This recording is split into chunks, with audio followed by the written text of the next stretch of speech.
संविधान के इस बाइलाज के हिसाब से चलेगा। उसी क्रम में मैं 73 लोकसभा का प्रत्याशी होने के नाते, समाज विकास क्रांति पार्टी का राष्ट्रीय अध्यक्ष होने के नाते मैं चुनाव लड़ रहा हूं। 25 तारीख को हमारा चुनाव ख़त्म हो जाएगा, यानी पोलिंग होगी 25 तारीख को। इसके बीच में हमें बहुत सारी बाधाएं आई।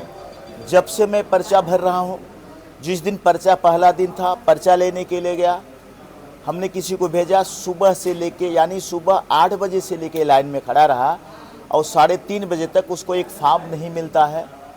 माननीय कृपाशंकर सिंह भारतीय जनता पार्टी के उम्मीदवार आते हैं, पर्चा भी मिलता है, फॉर्म भी उनका भरा जाता है, लेकिन किसी और को पर्चा नहीं मिलता है। तो ये संविधान का उल्लंघन है, भारतीय संविधान का उल्लंघन है।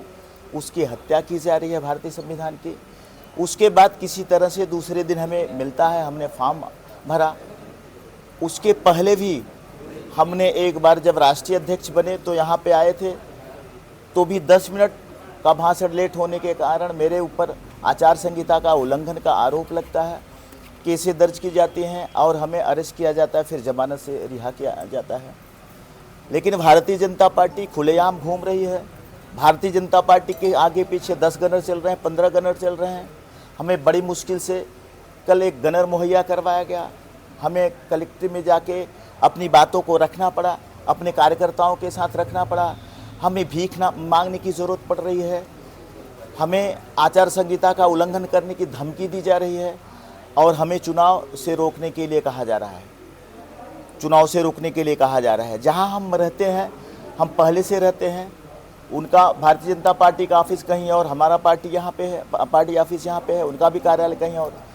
मेरे कारण वो पूरे होटल को कार्यालय बना देते हैं कि यहाँ से हम भग जाएं, यानी हमें भगाने का काम किया जा रहा है। भारतीय जनता पार्टी की तरफ से हुटिंग होती है। जब मैं लिफ्ट से उतर रहा था, भारतीय जनता पार्टी का एक कार्यकर्ता परसों के दिन कहता है कि भैया आप मेरे साथ आ जाओ, ये कमल का ये स्कार्फ हमको मेरे गले में डालने की कोशिश कर रहा है।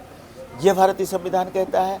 अब बताओ, फिर उसके बाद मैं जब कलेक्ट्रेट में जाके इस बात को कहता हूँ तो मुझे एक गनर मिलता है। तो यानी हमें पूरी ज़बरदस्ती किया जाता है, मेरे साथ मुझे दबाया जा रहा है। और कल का वाक़या ऐसा हो गया कि आपने देखा होगा कि मैं बाकायदे, मेरा परमिशन है शाहगंज के लिए, वहाँ के लिए मुगरा बासापुर के लिए परमिशन था। मैं रैली की तैयारी में था, जहाँ से परमिशन था, ठीक है। मुझे नहीं पता था ये रूट पीएमओ के लिए है, ये रूट प्रधानमंत्री जी किस रूट से आएंगे, वो किसी और रूट से आ रहे थे।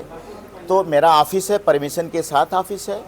यहाँ पे भारतीय जनता पार्टी के लोग पहुँचते हुए बोलते हैं, गाड़ी हटवाने का काम करते हैं, पुलिस भी उनका साथ देती है, गाड़ी हटवाने का काम करते हैं। सिर्फ मेरे मात्र पूछने से कि भाई मेरा परमिशन, मेरा ऑफिस है, यहाँ से गाड़ियाँ को न हटाया जाए, हमारी गाड़ी अंडर कंट्रोल है, मेरा ऑफिस है, परमिशन के साथ ऑफिस है, आने जाने की कोई दुविधा नहीं, कोई बाधा नहीं है।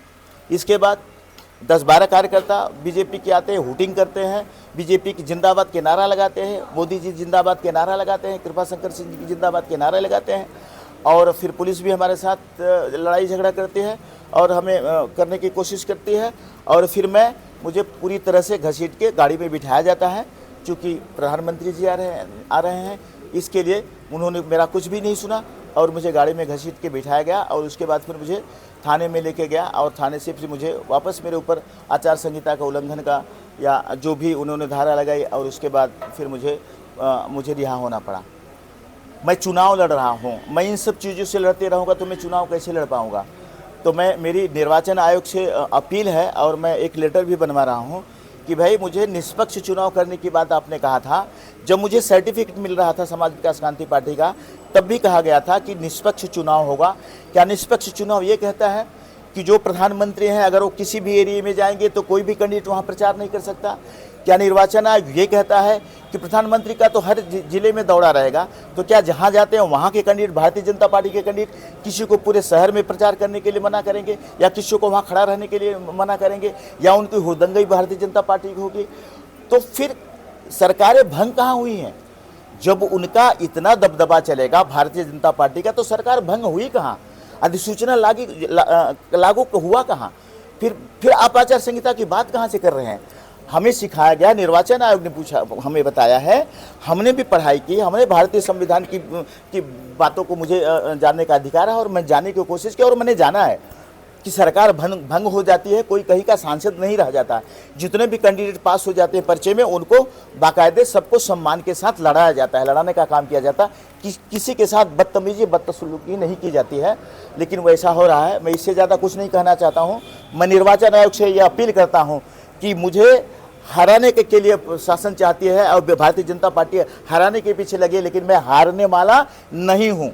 अगर मुझे कुछ भी करने, मैं भारतीय जनता पार्टी के कारण, कृपा शंकर सिंह के कारण मैं अपने चुनाव प्रचार को बंद नहीं करूंगा, लड़ता रहूंगा, 25 तारीख तक लड़ता रहूंगा। और यहाँ का किसान, 73 लोकसभा का सारा किसान और सारी जनता, 75% से ज़्यादा जनता हमें सपोर्ट कर रही है, हमें जिताने का काम कर रही है। इनकी आतंकबाजी, इनकी जो गुंडई है, उनकी जो गुंडागर्दी है भारतीय जनता पार्टी की, कृपा शंकर सिंह के, सबको ध्यान में है। जनता इसका 25 तारीख को बखूबी जवाब देगी।